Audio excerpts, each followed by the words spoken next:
Mohammad Reza Zahedi, top commander of the Quds forces of the Iranian Revolutionary Guards, is no longer. Apparently, we struck the near the Iranian embassy in Damascus, Syria, the other day. The Israelis did rather, taking him out. I understand the Israelis haven't confirmed that they, in fact, were the ones who did it, or maybe they have since then. But it seems pretty obvious who's behind it. So, are the Israelis now at war with the Iranians via Syria? You got to have to unfold this package for me because Syria is like the peace of God for me. It passes all human understanding. This is quite frankly brand new territory and not good territory to go into because it's almost unheard of to attack an embassy, and it was actually the consulate. There was the main embassy building and then a consulate. It was like a complex, so it was the embassy. That's just something that's not done by anyone. So this by itself is unprecedented and troubling because it's kind of crossed into a new line here. And you see this actually came 3 days after a huge blast by the Israelis, which didn't get as much public press, against a Syrian army in the Aleppo area, where it killed up to 40 people, mostly soldiers. And Israel has been assassinating numerous people. This is an ongoing process where honestly, it's just kind of a head scratcher. If Israel's trying to contain the war and keep it from expanding and take care of the situation in Gaza, even according to their definition of things, this doesn't seem like it's going to help in that direction. If anything, this is going to have a higher probability of escalating the war. Well, and that's kind of what it sounded like to me. Now, I don't think anyone argues that the Iranians aren't behind the funding of and the provision of weapons to the various terror groups that Israel has been fighting, Hezbollah and the like. So we're pretty certain of the funding, but to attack one of the Quds forces generals, a commander there, that's an act of war against a completely different country, the Iranians. I mean, couldn't the Iranians just view that as an act of war and then go after Israel and launch strikes into Israel directly? Just imagine if the United States embassy was blown up by any power, a Yeah. terrorist, net state power. I mean, our heads would explode. We would be going crazy, demanding some sort of retaliation. Any nation would, not just the United States. And so Iran is not going to take this lying down. You have to look at what happened in 2020 when the Trump administration took out General Soleimani. They're the heads of the Quds forces at that time. And then they fired 100 missiles at the U.S. base in Al-Assad in Iraq. 100 soldiers ended up getting brain injuries from concussions and the like. It was only a miracle that no one was killed. And that because no one was killed, we were able to say, okay, let's just let that ride then. And it didn't escalate further. But we were a hair's breadth away from going to a war with Iran then, because Trump went into his war cabinet meeting immediately after those landed, and when it was discovered that no American had been killed, then we were able to de-escalate the situation. But if Americans had been killed in the blast, the pressure on him would have been too great. And I think the situation now in Iran is similar to that because there were 7 that were killed. It was the embassy itself, and by international norms, an embassy is typically regarded as the territory of that country, no matter where it is. Iran is vowing harsh retaliation, and I can't imagine that that's just going to be rhetoric. I think they're going to do something pretty big.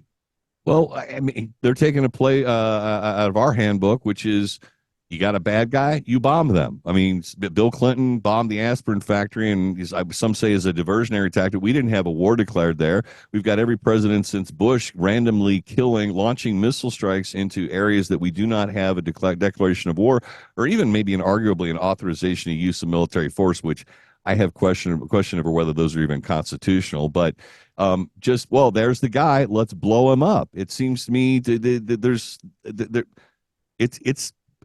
it's it's assassination. I mean, really.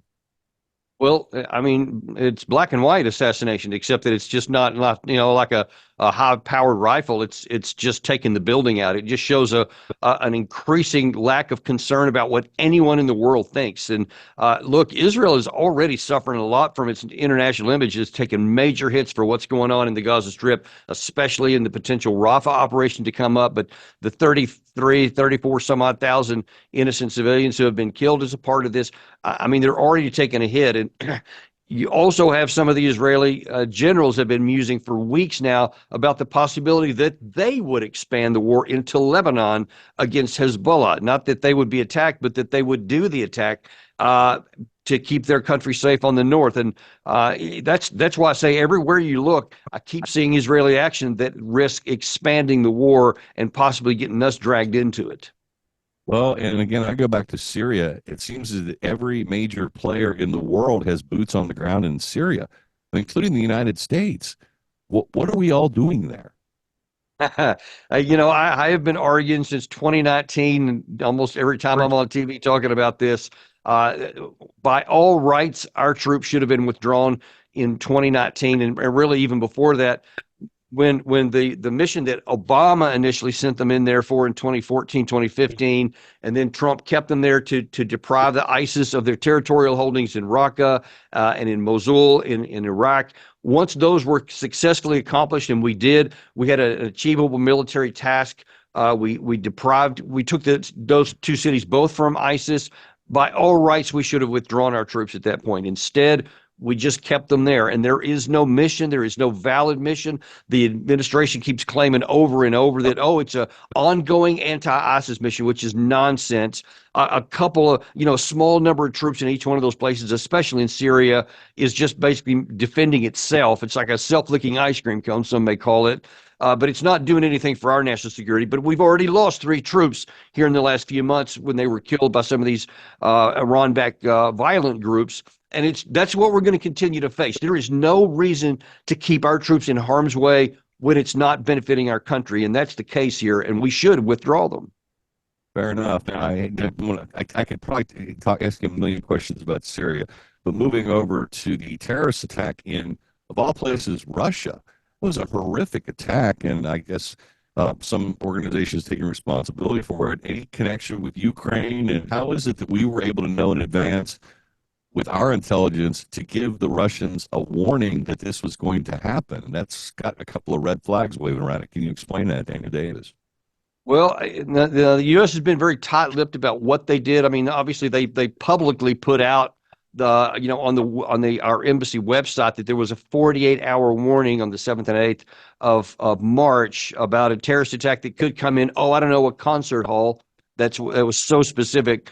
Now, the Western media right now is saying Russia just ignored the warning and didn't do anything about it. And then 2 weeks later, the strike actually happened. But reporting coming out of Russia is a little different, saying that they did take it seriously. They did bump up security at the Crocus Hall on those dates massively because there was an artist there that had very tight, close ties to Putin personally.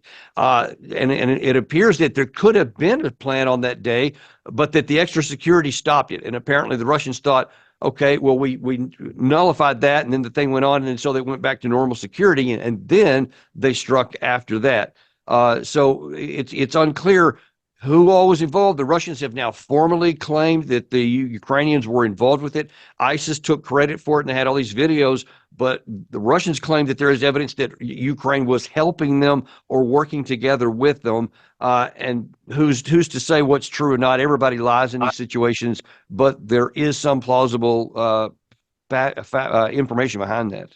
Okay, well, one could easily make a plausible argument that Ukraine was responsible for it because they're at war with Russia. It's the Russian target, even though it's civilian, and we could argue all day long about the morality and ethics and that in wartime. But why would ISIS want to attack Russia? What's their beef with Russia? Yeah, that's one of the things you always look at anytime a crime happens of any sort. Who had motivation? Who benefited from it? You can certainly see where the Ukraine side did. You may have seen in a week or two before this, Victoria Nuland was saying, "Hey, Russia, you better be careful because something big's coming, and you're not going to like it." And some others echoed that, and everybody was wondering, "What are you talking about?" And Was that associated? Was it connected? Who's to say? I don't know what she meant. She never explained it, but that keeps showing you that there are, information and plausibility that the nation at war with Russia and who hates Russia, and especially Putin, would have some motivation to do this. But ISIS, Russia's got to be way down on the list of people that ISIS hates. We still have this active anti-ISIS mission, at least on paper, in Syria, where we keep going after, senior leaders here and there.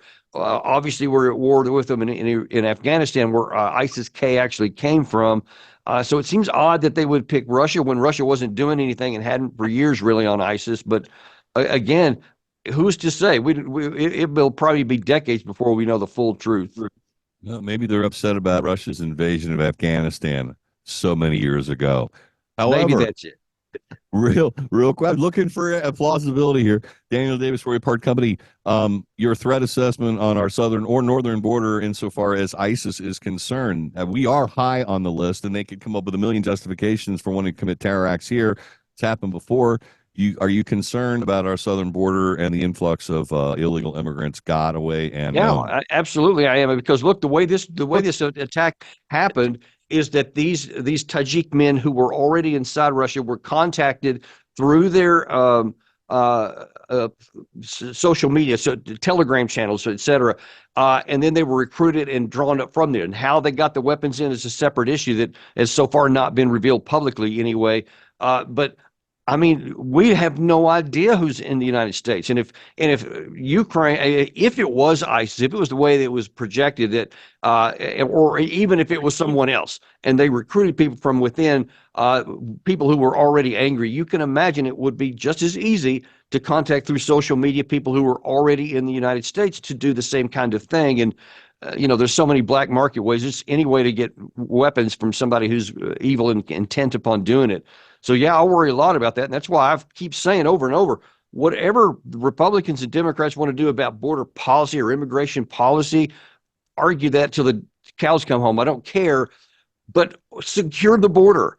Yeah. Make sure that whatever the law is, it's followed, and that we know who, and we decide who does and doesn't come in the country. That should be the absolute non-negotiable entry point for all the other discussions.